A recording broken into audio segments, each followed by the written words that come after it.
Greg Gard here. We give an opening statement and then we'll open up for questions. Chris? Thanks, Brendan. Obviously a heck of a college basketball game in a tough environment to play in. I thought the place was up for grabs. And, obviously playing against a Rutgers team that's good, well coached, tough.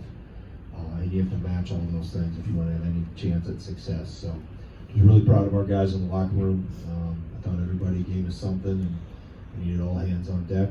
We were able to make some plays down the stretch, get to the free throw line, get some stops, and obviously really happy group in the locker room right now. Questions? You mentioned making plays. Stuff like Hepburn's three, Tyler's offensive rebound, Davis's three. Is that stuff that you've seen all year from this team, especially in games 1 or 2 possessions? Yeah, I mean it's a group that, the starting 5, 4 of the 5 are really good playmakers. They understand, not that Steve can't make plays, but usually he's the recipient of the others making something happen. So in a way, you have 4 guards out there because of Tyler's ball handling ability, and then Steve's ability to shoot the 3. I think is something that's growing, and he's getting better with and more comfortable. So yeah, I mean, it's just there's sometimes you get it scripted that you put ball in people's hands down the stretch, and then other times it's you have to. We can't get it back to Chucky. We can't get it to Johnny. Then somebody else has to make a play. I thought the play that Brad made off a little down action, right, and then was able to find Tyler cutting the rim off that was a big play, and like I said, just made it enough to be able to finish it out. Chucky, he's been very poised all season, and now he's the only 2-point guard on your bench right now. Can you just comment on how he kind of stepped up to the challenge with his 13 points and creating a lot of things? Yeah, I mean he's a freshman that has played beyond his years, in terms of the experience he's shown, and just his poise. Learning. He learned some things tonight. We didn't switch the ball screen late in the game when Harper got the 3. And that was, we had talked about that. So it's, for a freshman to do what he's done in the environments he's done it in, and has a really good line again tonight. I can't speak enough about how impactful he's been. Just when you have a guard like that you can run your show, and when a freshman, that's a huge credit to him and his preparation. You guys went to Johnny there in both possessions to start the second half. Was that a concerted effort from you guys to try to set the tone?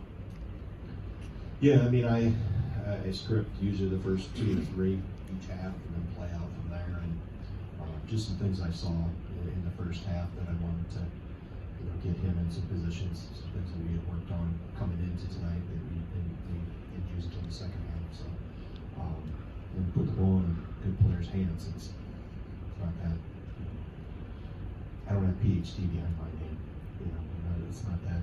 Get a good player, put the ball in his hands, let him make some plays. Greg, what do you think of Caleb McConnell as a defender, and how does he stack up to the defenders you've seen? Yeah, I mean, the thing about Steve's teams is that they play so hard, and I've said that, for the years he's been here. That was the first thing I noticed that he changed and got established is how hard they play. And then you have a guy like Caleb, and the length and how hard he plays, and the way he can move, he's physical. He's a really good defensive player, and that's the chess match that goes on. Jeff, Greg, you saw what their guards could do in the first meeting when they beat you.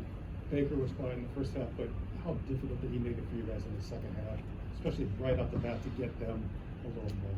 Yeah, I mean, he hit some tough shots. I mean, he hit some long 2s, and we didn't get his dribble drive stopped a couple times too. We were exchanging screens to try to stop that, and he still was able to get by guys. Gio's a heck of a player. He's had a really good career, and he can make, like most good players, when they can get their own, create something out of nothing.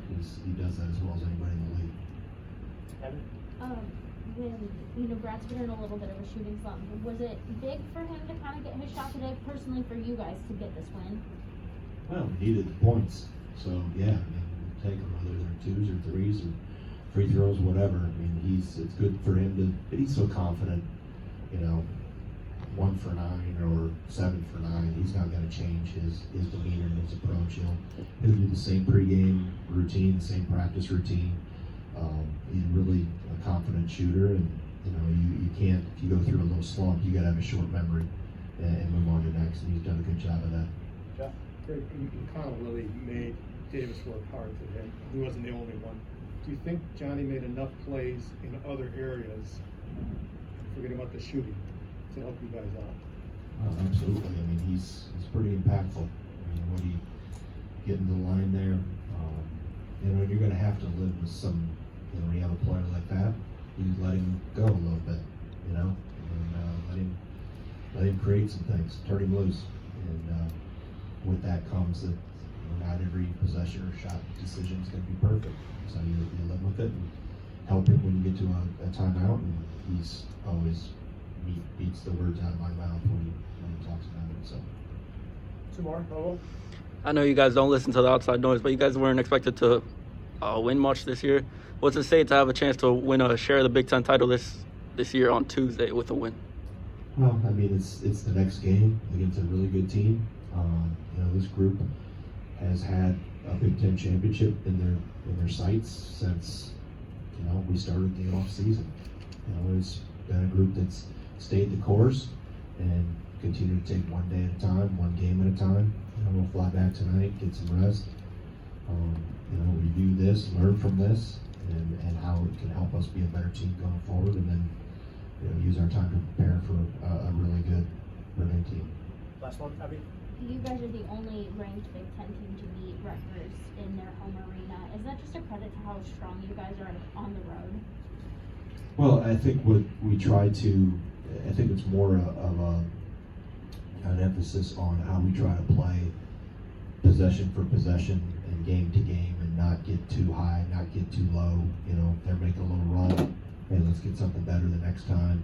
If things are going well, just stay steady, stay poised, and hopefully, that pays off in the long run. That you can weather storms, and the game might not go the way you want. You can't let something negative impact you going forward and let it leak into the next game. And the same thing with things that go well. You got to do it again. What happens in the past, is in the past and in your rearview mirror. So you've got to do it again and do it better. All right, next question. Thank you. All good? Yep. All right. Thank you.